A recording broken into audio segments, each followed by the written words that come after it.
Hiya there, folks. Welcome to episode 13 of Nintendo Deep Dive. My name is Carl. I am the creator and host of this podcast.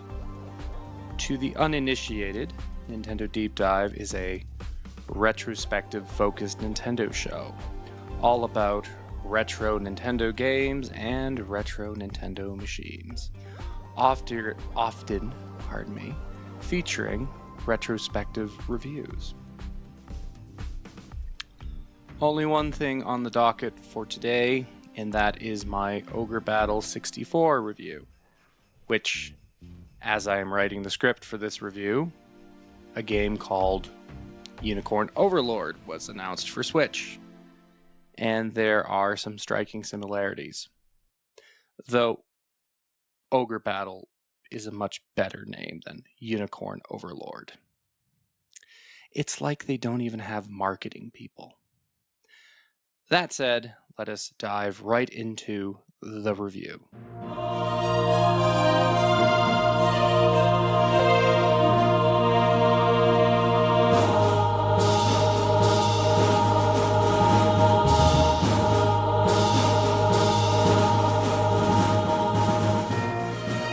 Ogrebattle 64.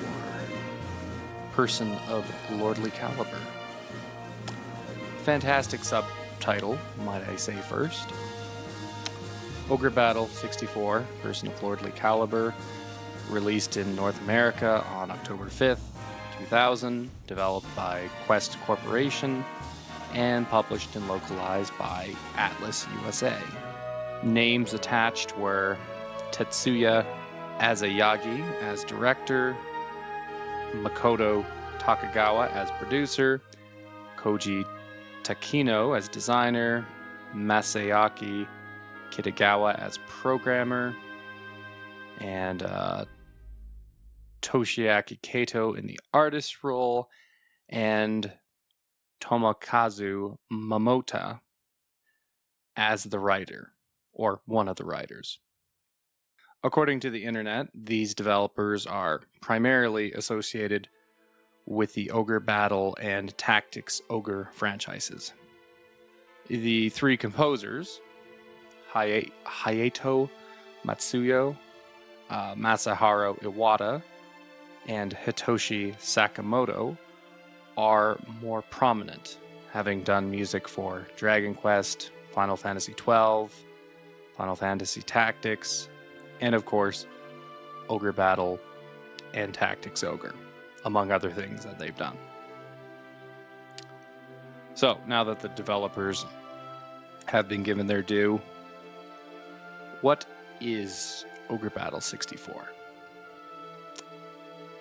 It is a real-time strategy RPG with instances of turn-based combat upon enemy engagement. The setting of the game is a high fantasy world with warring states, mythical beasts, and magic. You play as Magnus Gallant, a military officer of the Palantinian army who, becoming quickly disillusioned by the atrocities of his side and the disparity between nobility and commoners, joins the rebellion he set out to destroy. And those under his immediate command do likewise. There is your context.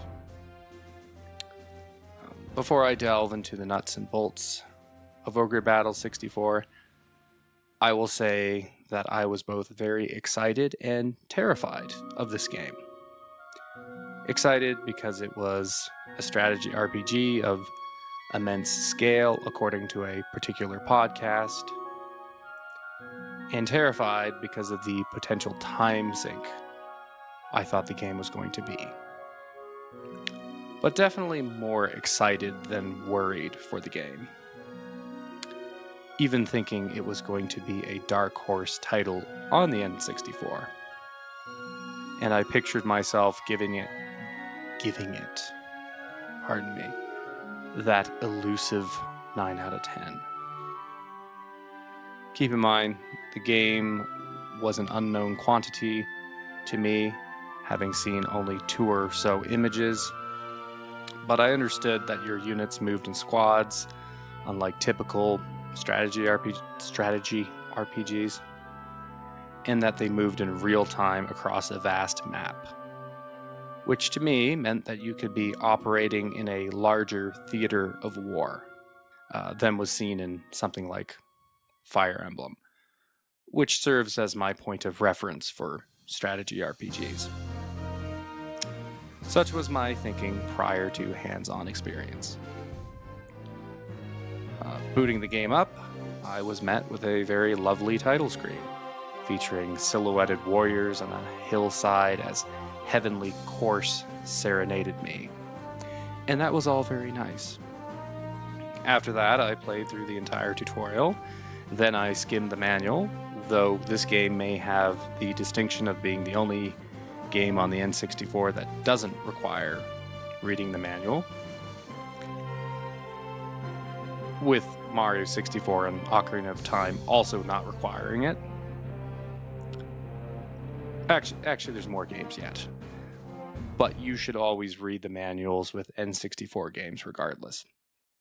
Anyway, all the info on how to play this game is built into the game as game tutorials and text tutorials, all in their own menus, and I must have spent 5 hours engaging with that and another 2 hours just learning the organization screen, all before truly delving into the missions. And of course, I would only retain 20% of that information, and so I reread the text tutorials on terrain advantages, elemental status, alignment, unit weaknesses and strengths, yada yada yada. And at the end of it, I retained 40% of that knowledge, but only used 20% of it. The game is obviously not concerned about making you feel dumb or incompetent. I think back to my time with Pokemon Blue and how concerned the game was with teaching you basic rock, paper, scissors mechanics and the concept of a varied party right to the game's end. And it made that aspect of the gameplay so mundane. Ogrebattle, on the other hand, is so far afield of that. There's so much information that the game wants you to retain, but that begs the important question. Is all that information required reading? Do the systems reward you appropriately when you understand and utilize them? Unfortunately, I'm not an authority on the game. I went into it blind, no experience with the series, and I shunned online help, barring one unanswered question, and I spent 80 hours on what some call a 40-hour game, and still did not see the end. That being said, I did eventually uncover an effective way of dominating my opponents in that time, and it didn't require all that much use of these varied and numerous systems. So I may be left to think that maybe there's a lot of excess to be trimmed down. Now, you may be thinking I'm getting ahead of myself, as I have not even spoken about any of these systems in detail or any of the gameplay. But here's the rub on that. If I were to speak on all of these systems, it would be terrible. It would be like a poor transcription of the tutorials in the game. So for that reason, I am going to speak broadly about the gameplay systems, perhaps only go into detail about the most important aspects. But with that said, let's talk gameplay. We will go in a semi-linear fashion. For the main game, you find yourself on the overworld map, level select. Upon selecting a level, Hugo, your tactician, gives you a brief intelligence rundown on how the enemy is arrayed and what is the best course of action. You are then moved to the main level map screen. wherein you deploy your squads/battalions from your stronghold to begin your long march to claim your enemy's stronghold, as is the objective in every map. Your squads, though I think they're actually called units, but in my script I have them as squads, so that's what we're going with. Your squads move in real time via a go here cursor and engage automatically with enemies and other instances as they find them. Their basic pathfinding has them follow the curvatures of the roads, but they can be told to move over mountains or into forests if you tell them to do so.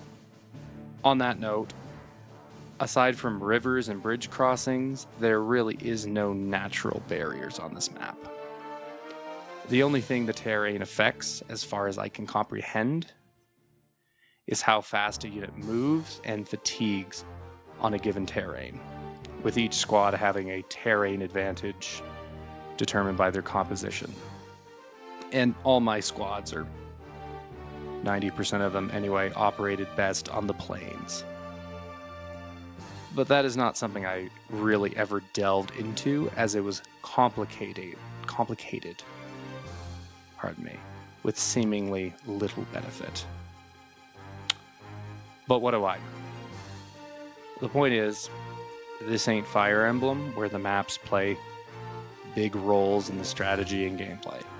Aside from cities to liberate or capture, which have their occasional goodies, the map layouts feel surprisingly secondary. Also, the level map is very ugly. Probably get into that later, but it's very ugly. Everything in the game, aside from some effects, is pre-rendered sprites and backgrounds, but the map is made up of basic geometry and textures, and it's so ugly. The treetops of the forests are a uniformly flat, muddled green texture, slightly raised above the ground. The water is this terrible blue texture with a basic rippling effect. And the mountains are crudely sculpted brown mounds. It is all just very bad looking as an asset, and it looks unfinished, both by itself and in comparison to all the other assets. Digression aside, the field of battle for Ogrebattle is not on the field itself, but in its unit formations. That's the meat of it. Serving as almost a combination between party RPG mechanics and that of strategy RPGs. You can have up to 10 5-man crews operating at once, though bigger units like dragons count as 2 units. How you arrange each squad and how they are equipped is what is paramount. Being given a 3x3 grid, it's best to put your heavy units in front with your supports in the back, as is tried and true. Not always that cut and dry, but 90% of the time, that is the answer. With melee units getting 2 attack opportunities in the front row, and magic users, healers, and archers getting the same in the back row. Of course, back row and front row is relative, as one of the core basic tactics of Ogrebattle is outflanking your... And my script messed up. As one of the core basic tactics of Ogrebattle is outflanking your opponent, or catching them in a pincer movement, in which case their supports may be occupying the front row and their melees are in the back. One way in which the strategy of pincer movements is maximized is the knockback mechanic, which sees squads who have lost an engagement being flung back a few steps on the map screen. And if that squadron were to be flung back onto an opposing squad, positioned accordingly, they would be forced to engage with an out-of-sorts formation. Of course, it is important to have your squad in the rear at the proper distance, as I have had the defeated enemy squad pushed through and past my squad, whereupon I was outflanked. I would say this is one of the more unique and cool dynamics that Ogrebattle has over other strategy RPGs like Fire Emblem, as not only is it just plain fun to cripple a tougher squad by a strike from behind, there's also great mechanical implications to it, both for and against the player. There was one mission where my leader's squad got pushed out of my advancing column and ended up being completely encircled without immediate aid, as he just kept getting engaged to the point that I believe he, that is my protagonist, died. And I gamed over, naturally. In other instances, I split up my squads into two separate columns and placed them on divergent paths for the express purpose that they would converge on the enemy's main force on two different fronts. Of course, there are units that operate effectively both in the back row and the front row, and also in the unloved middle row. The Valkyries, for instance, are expressly stated in the manual as being outflankable if one is placed on every corner of the formation grid. Then there's the Paladins, which, while in the front are effective melee fighters, when in the back row, they act as healers when equipped with their default blessed sword. So on that note, it's definitely important to experiment with, or at least look into, how units will operate per the different placements. There's more considerations yet regarding the units and the formations, regarding terrain advantages, elemental status, alignment, equipment, battle strategies and fatigue, and capturing a city versus liberating it, etc., etc. And as I previously mentioned, I cannot speak on all of it. But to touch on battle strategies.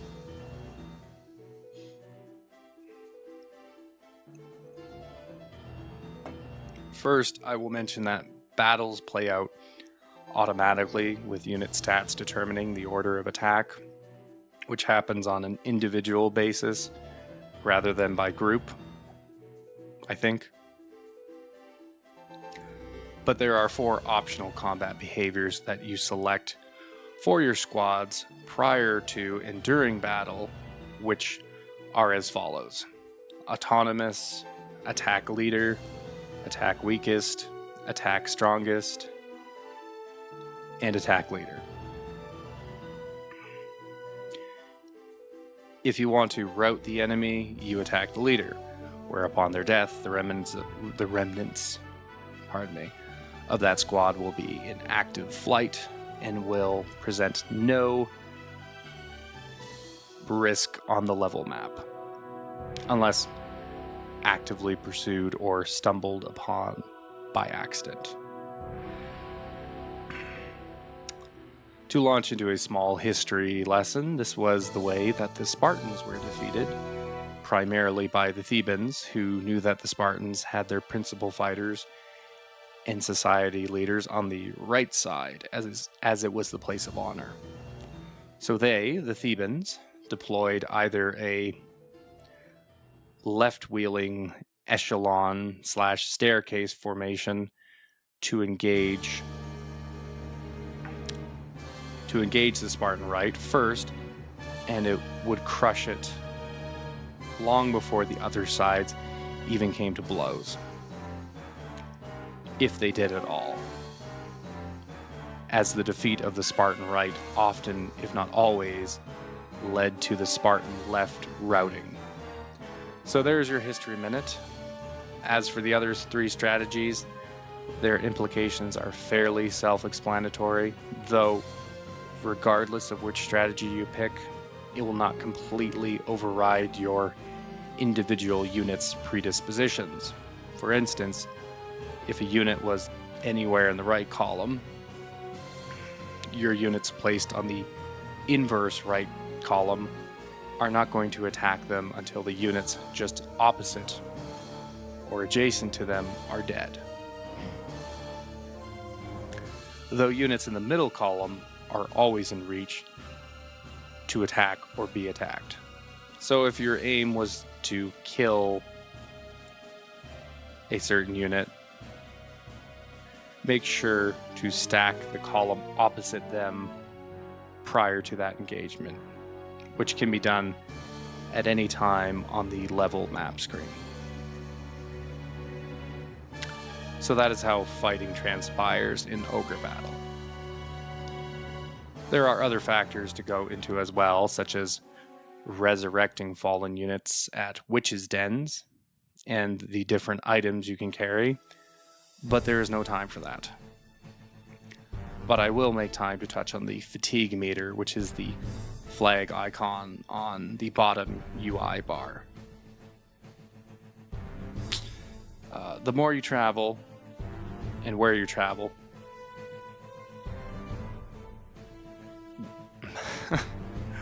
my darn script. The more you travel, and depending where you travel, that makes that icon fill up. And the higher the fatigue, the more your units miss or are blocked, with the same fatigue rules applying to the enemy. You can lower the meter with items or by making camp, lest your men be forced to make camp by fatigue and are happened upon by your enemies as they sleep. So that's the fatigue meter. Anyway, going beyond battles, the remainder of one's time will be spent in the organization screen, which is heaven for micromanagers, as there you equip and upgrade one unit at a time with one action at a time.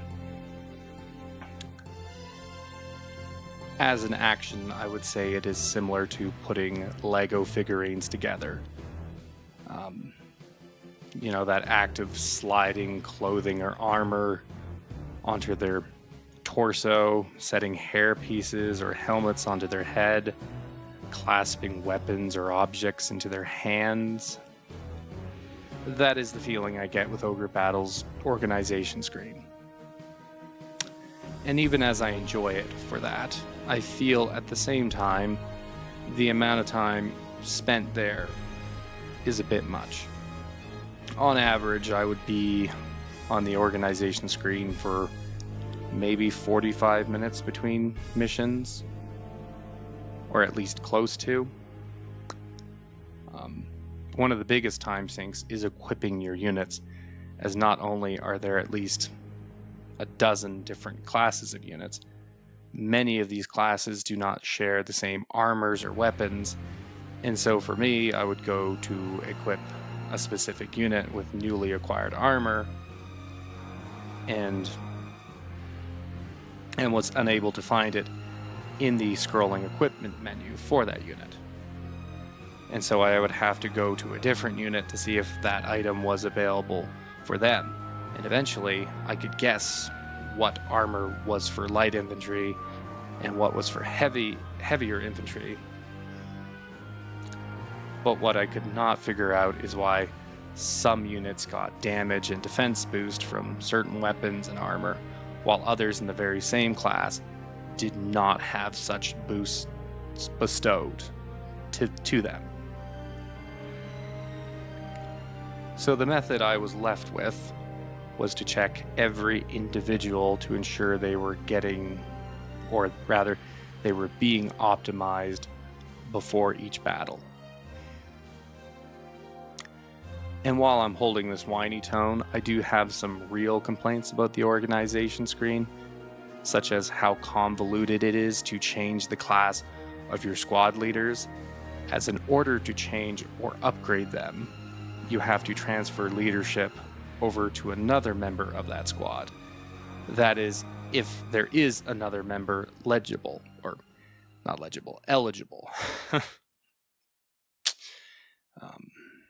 That is, if there is another member eligible. If there isn't, you have to switch out units to acquire that leader's replacement, and then switch them out again. And after all this faffing about to get to the class upgrade menu, you discover that your leader couldn't upgrade classes anyway, and it was all a waste of time. Another issue with the organization menu is that some actions, which should be together, are not. For instance, carrying items and using items are in separate categories, with one of them being in a category that does not make sense. Overall, though, moving from individual quibbles, my big question concerning the UIs and menus in the organization screen is, are they bad or just different? In most games, if you want to go to character options, you select the character, and then a pop-up window appears with all the options. And then you pick the one you want, and a different menu comes up, and it continues as such until you have the option you want.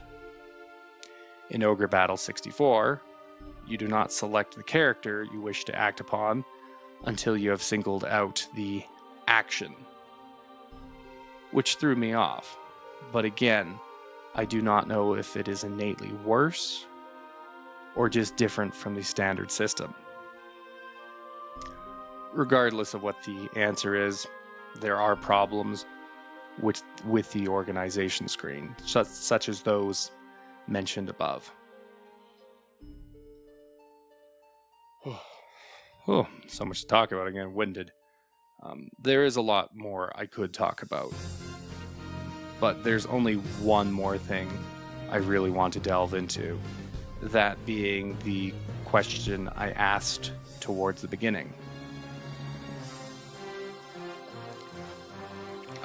That being, how practical or important are all these systems and extra considerations?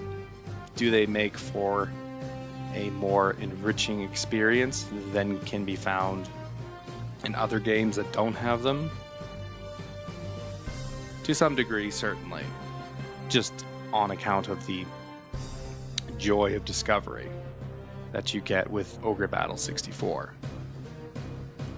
For example, discovering that my dead unit, who I failed to resurrect, turned into a zombie that could regen when killed henceforth. That was cool, as was finding a wild pumpkin head when traipsing around the map, or seeing my first enemy legion. There was negative surprises as well, such as my first encounter with a cockatrice, essentially an oversized chicken that petrifies my soldiers, and the only way to unpetrify them was an expensive item. Otherwise, they would remain as stone even after the level was beaten. Always something new around the corner, I suppose, especially in terms of units. So many drastically different classes being introduced. There must be 30 or more different unit classes in this game, with almost as many different beast units, and all of them have multiple actions determined by both placement and squad composition. meaning there is lots of little and not so little surprises to keep the core gameplay fresh, including lots of visual effects during battle for some gusto. That being said, though, going back to the myriad of systems in this game and whether or not they were necessary or well utilized,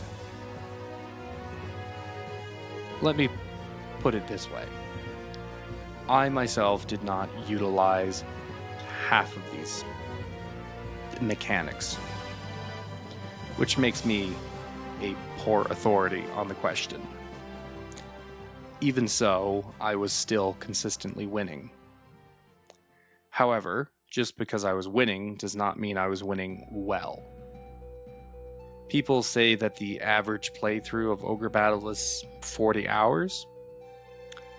While for me, I was 80 hours in and still 10 missions shy from finishing when I walked away. Now, I question whose average playthrough is being referred to, but that is not important. What is important, though, and what I am struggling to transition into, is the topic of getting good, using strategy and optimizing gameplay, which to ask the question, does the game even teach you how to play it effectively, or at least steer you in the right direction with teachable moments or teachable moments or extended scenarios? Or does it leave you to blindly infer what it was never implying?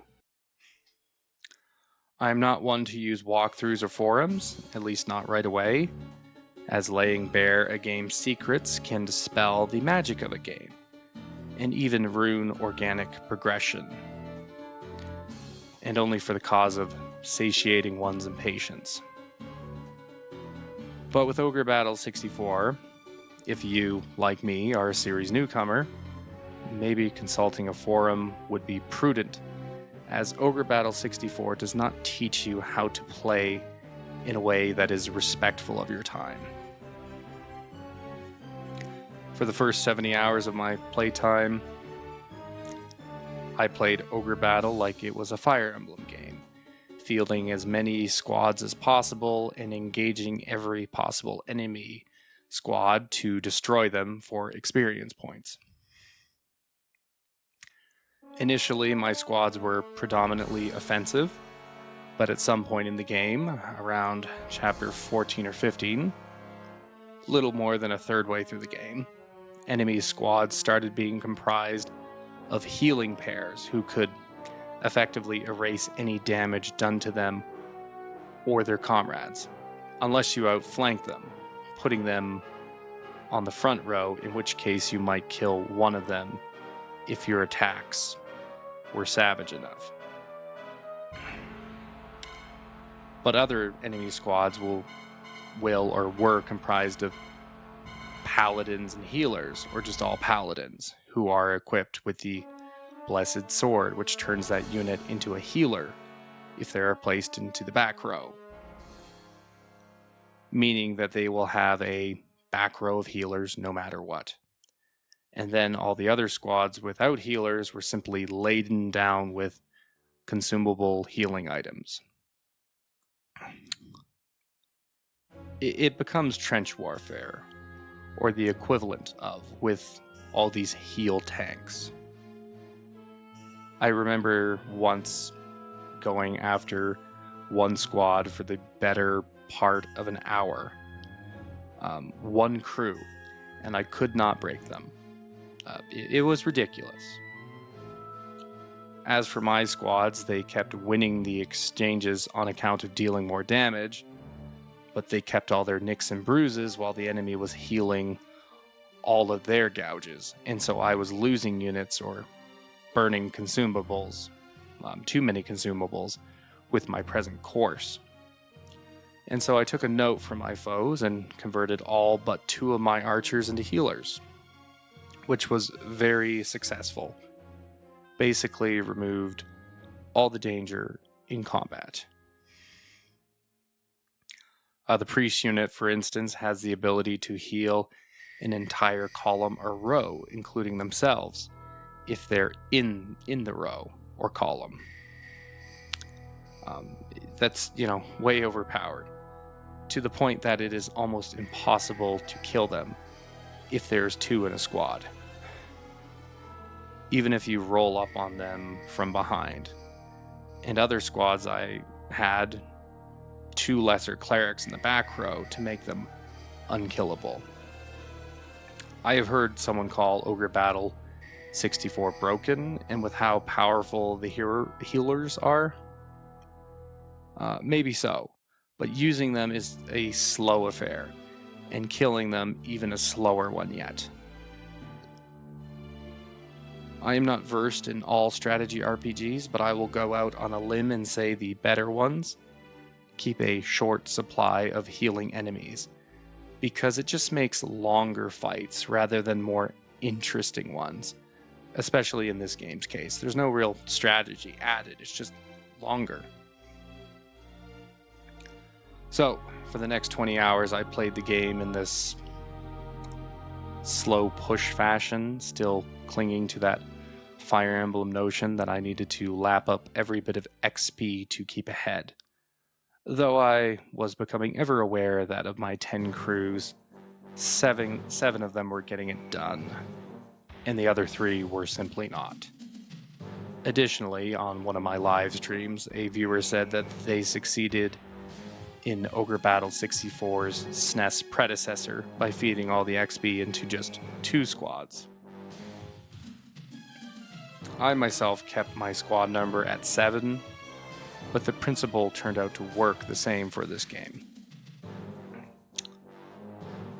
Whether I was being surrounded and being closed in on, or the enemy was holding a position, it was a simple thing of breaking through with my stronger column and gunning it to the headquarters, while keeping one squad back near my base in case a pesky Hawkman squad was honing in on it.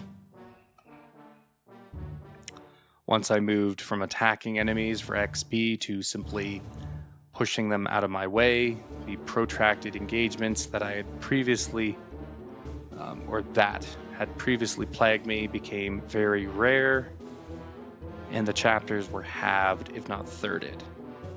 And yes, thirded is a word. I had to look it up. This is as far as I got with my tactics before I stopped playing. As nice as the quicker pace was, it also feels flawed, as it is incredibly simplistic, and perhaps even broken, to use that word.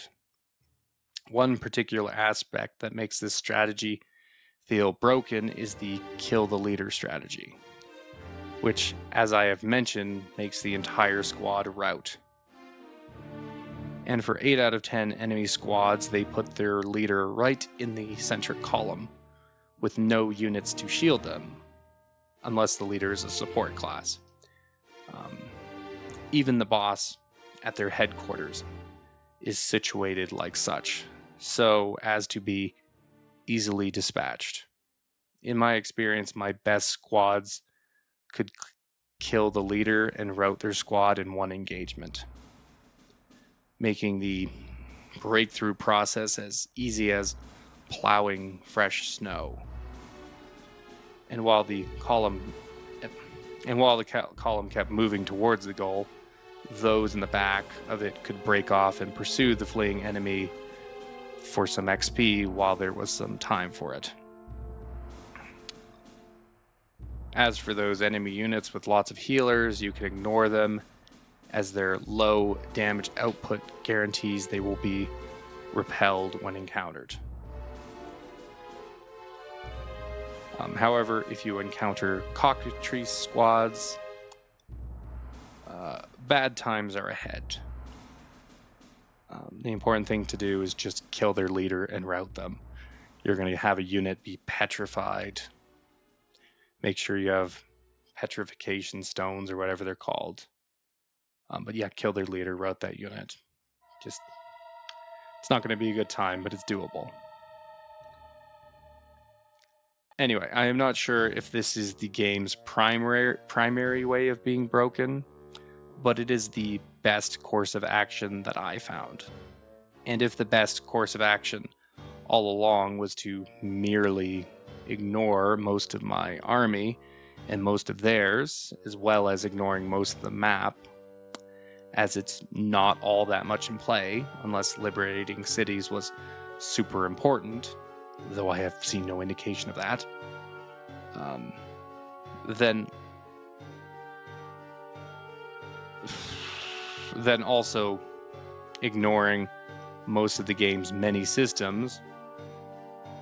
I don't know if that sentence made sense, but anyway, that if you can just ignore most of the game and most of its systems, that's a flawed meta and a flawed game. It is flawed because it inundates you with gameplay mechanics that are essentially red herrings, which ultimately just waste your time. It is flawed because there is no real challenge, and it is flawed because even though you are playing it wrong, you are still succeeding with minimal negative feedback provided. I feel a lot of RPGs, though, could have this problem, where the price of playing badly is inefficiency and not defeat, essentially leaving the player to their own bad devices. And unless you become so inured with the genre, the time you spend with an RPG will be suboptimal. To compare that to something like Donkey Kong Country Tropical Freeze, wherein when you beat a level, you are a master of it, because that level will not let you fail forward. Your play has to be optimal, and that ensures the experience is itself optimal for everyone who chooses to keep with it. I have spoken a lot. Let's have a quick little music break. We'll be right back, though.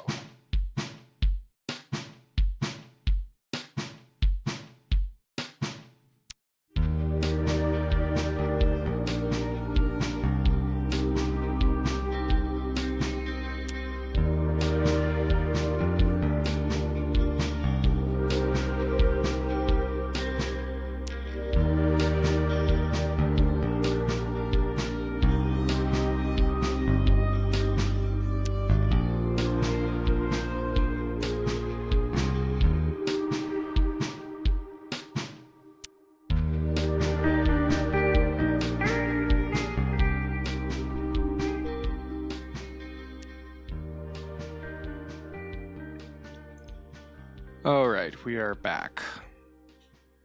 So, for all the statements I am making about Ogrebattle 64, after 80 hours of playing it, all of those statements are possibly mere conjecture. Maybe breaking through the line only works with overleveled units. Not that mine were necessarily overleveled. In fact, the enemies of higher classes than mine indicated that I was underleveled. Regardless, maybe playing lean and mean requires the effective use of alignment and elemental properties and terrain advantages. Or maybe the game is a lot much more fun when these things are utilized. I do not have a freaking clue, because the game does not tell you which element best the other, or that chaotic fighters fight better at night. At least they do in the NES or the SNES game. Or maybe they did tell you all of this somewhere in the 50 pages of written tutorials. But if that was the case, I would be absolved, as with so much information, key info must be stated emphatically. I'm not really sure. Perhaps before recording this, I will play the 10 hours again, the first 10 hours, That is, to see what statements hold water and what statements do not, and add an addendum accordingly, no doubt placed just below this paragraph. All right, so this is future me, and I did return to the game, started from scratch, played for another 13 hours to test my theories, and, well, let me just read through my original thoughts first, as it will be a fun time capsule. I tell you, this was one of the harder reviews to write, as after 81 hours with Ogrebattle 64, I am unable to speak on it definitively. All I can do is speak to my experience, and my experience was a lot of blind fumbling. Perhaps that was a self-inflicted blindness brought on by my own preconceptions about strategy RPGs. But then again, how is my instinct to keep as many of my units leveled up a bad one? Why wouldn't I plan for the eventual contingency of being overwhelmed by a larger and more powerful force?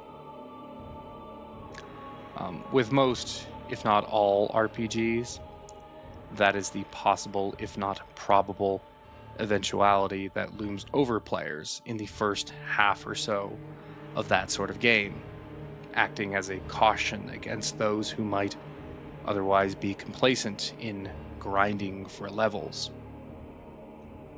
Then again, maybe I was being too simple and singular-minded, putting too much focus on that, while failing to plan an efficient method of play. Speaking of Ogrebattle specifically. I doubt that, but it is possible. While these uncertainties might cloud my overall perceptions, nonetheless I can say Ogrebattle's 64's core gameplay is satisfying, despite the fact that it might be exploitable to a fault. Also, Ogrebattle's cryptic nature provides intrigue and an air of mystery, despite the fact that it might fail to provide clear direction, and much of what you learn might not be terribly important. That is my summation of Ogrebattle 64, Person of Lordly Caliber.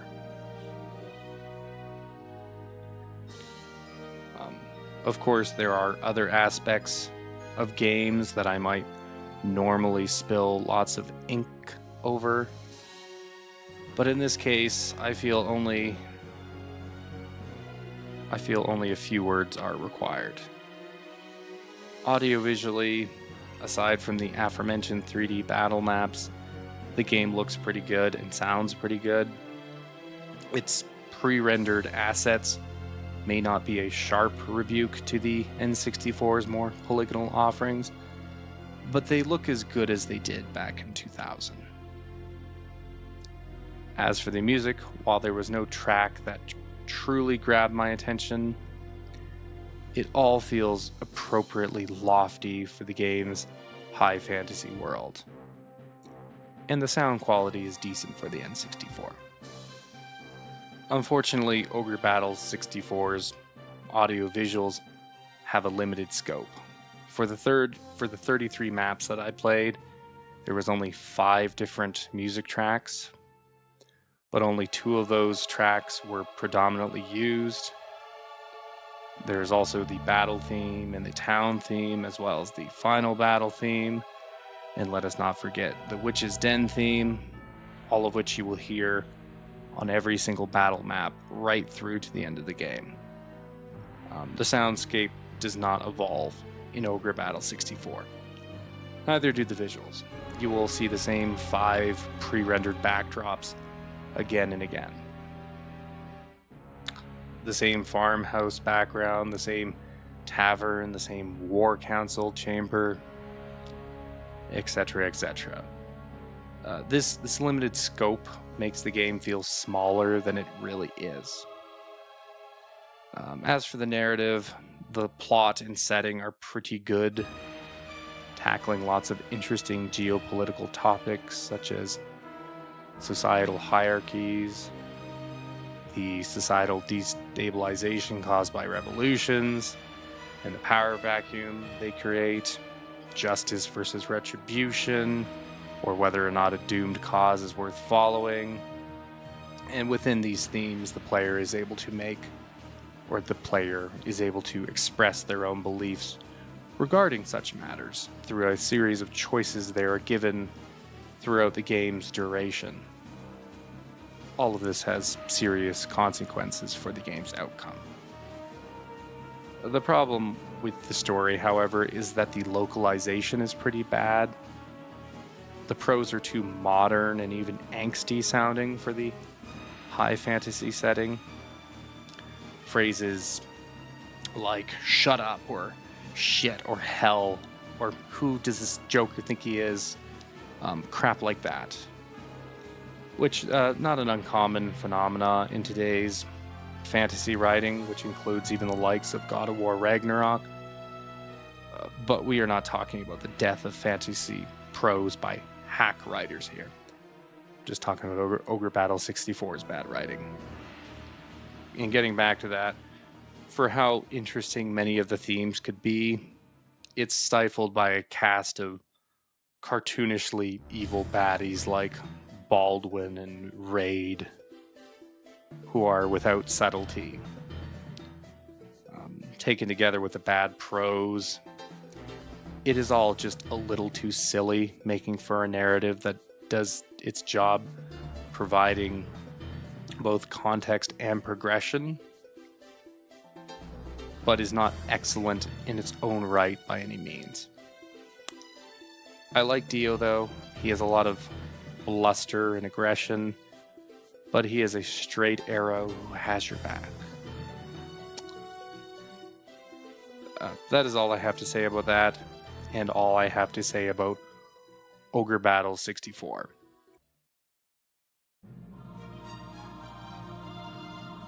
My opinion on the game is somewhat uncertain and could definitely change, but if I were to give it a score here and now, I would say 7.5 out of 10.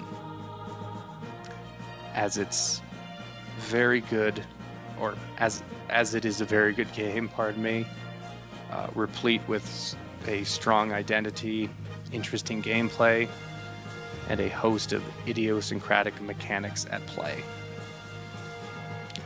But I am disappointed that it is only very good, as initially I thought it might be excellent. A top echelon game in the N64 pantheon.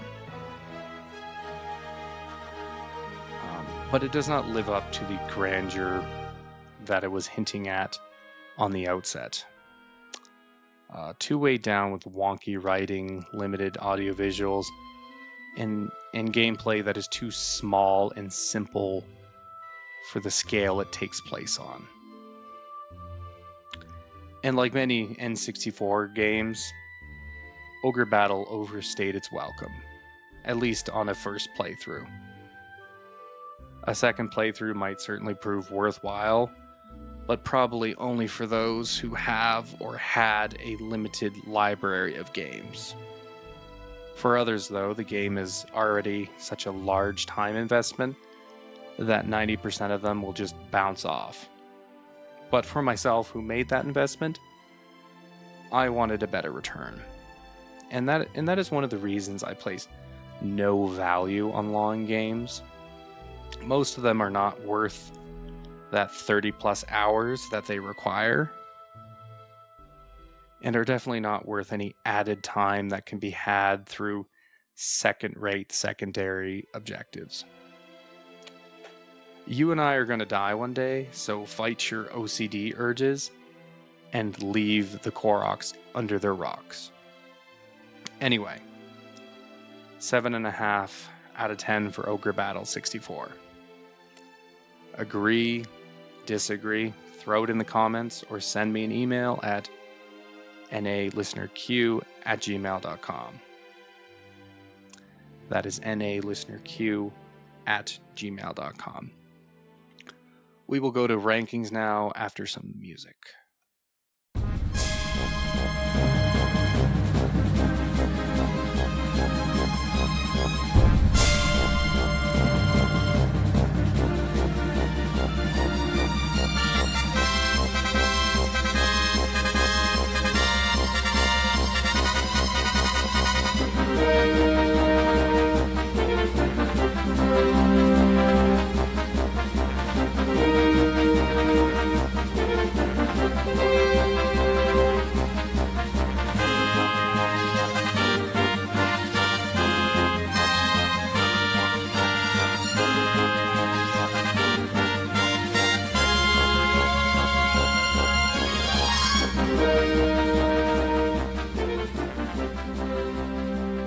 Okay. Addendum time. My 81 hours of gameplay is now 94 hours of gameplay. I started from the beginning with the mindset of punching through with minimal grinding, and I got through the first section with relative ease. So my prevailing theories continue to prevail. I had some units die and other units refuse to join because certain conditions failed to be met, but none of those setbacks were holding me back, and any concerns that my units are too squishy was quelled, or were too squishy rather, were quelled by the addition of a cleric to them. Unfortunately, despite these easily gained wins, it still feels like each map takes an hour. And yes, I do leave animations on because I like animations. It's kind of my fault, but if I turn animations off, it becomes even more boring. Anyway, Chapter 8 took 2 hours, but I failed Chapter 8. Though for bogus reasons, I'll say. Regardless, the winning strategies are as simplistic as I feared. Also of note, the dialogue is a lot more painful the second time around. Quite embarrassing, really, and not easily skimmed through. So long as I am not forced to be subjected to it, I do not fault games for their bad storytelling, but I felt subjected to this. Overall, I did not have a particularly good time with this game on restart. Now, one could chalk that up to fatigue, but I am fairly certain that after unraveling this mysterious game for nearly 100 hours, it turns out that there is less substance here than I hoped. Too simple and slightly repetitive even. Which is a shame because I am convinced that the concept has a lot more to offer than was offered. So I will be amending the score to 7 out of 10. Still a good game, but not a very good one. With that addendum and amendment out of the way, let us see how well Ogrebattle does battle with the rest of these N64 games. Having received 7 out of 10, we'll compare it to its peers of that same score. Is Ogrebattle better than GoldenEye?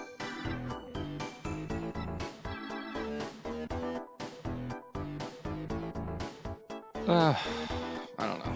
I feel like GoldenEye is more fun at the moment, but I would say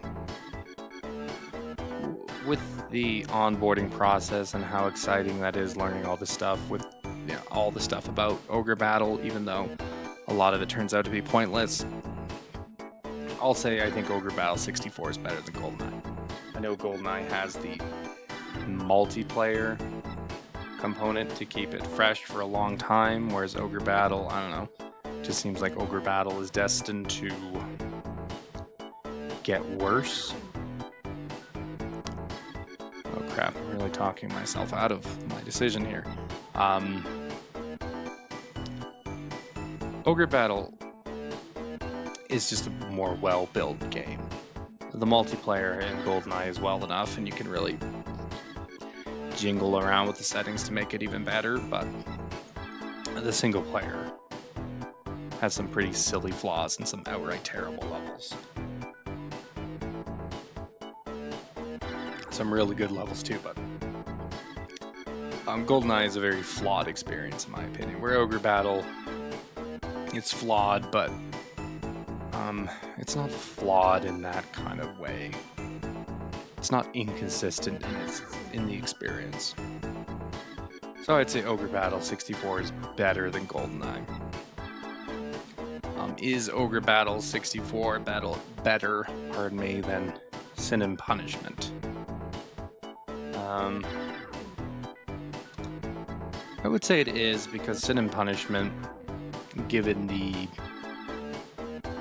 controls or the controller interface on the N64, it doesn't. That controller really doesn't benefit that sort of game. Like the analog stick would be very sluggish when it came to moving that reticle around. Also, Sin and Punishment, it's pretty good, but mostly it's the controller. The game is too ambitious for that controller. And you know, there are some really good levels in Sin and Punishment, but there's also a lot of real janky visuals, and I don't know.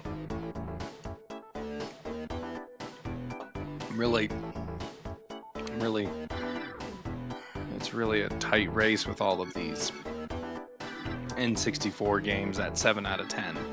They're all pretty close to one another. In fact, I'm starting to think maybe I should move Sin and Punishment down below GoldenEye. Well, nah, I don't know. Anyway, Ogrebattle, I think it's a better game than Sin and Punishment, because while the strategy is perhaps slightly too simplistic, there are a lot of mechanics in play, and it is a big, grand adventure with lots of customization and organization and tension, for some tension anyway,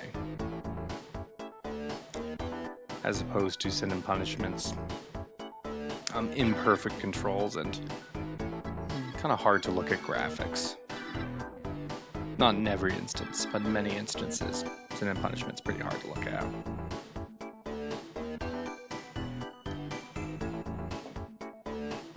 Alright. So, yeah, Ogrebattle is better than Sin and Punishment. Is Ogrebattle 64 better than Mario Tennis?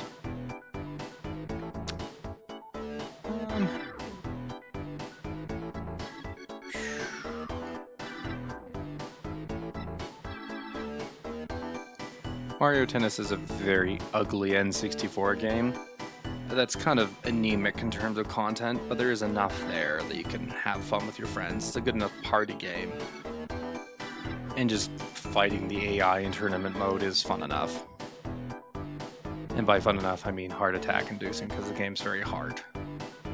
Honestly, like, I had preemptively placed Ogrebattle 64 above Mario Tennis, and now I'm just not really feeling that. Honestly, a lot of these games that Ogrebattle has to go up against next, a lot of their fun comes from playing them in multiplayer, which keeps their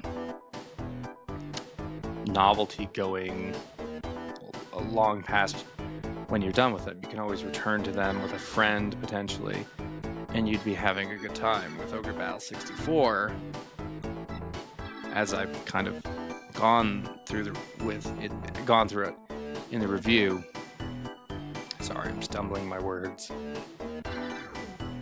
Still sober, but you know, I stumble my words even when I'm sober. Ogrebattle's novelty seems to be draining as you play it for a long time. And I did play the game for 90 hours. But I also played Mario Tennis for like 20, 25 hours, so gosh. I don't really know. I kind of had Ogrebattle preemptively placed above some of these games because it's a big, grandiose experience. And the rearranging your formations is a fun part of the game, and equipping and all that stuff, all that organization is fun, but oh boy. I think that Mario Tennis as a game, while I don't like looking at it, it's got some really phenomenally solid gameplay that doesn't really hold your hand. It just makes you get good at that game. And you can also play it with a friend and create rivalries in that sense, so. Ogrebattle 64, yeah, I don't think it's better than Mario Tennis. So we're gonna move it. We're gonna move it around.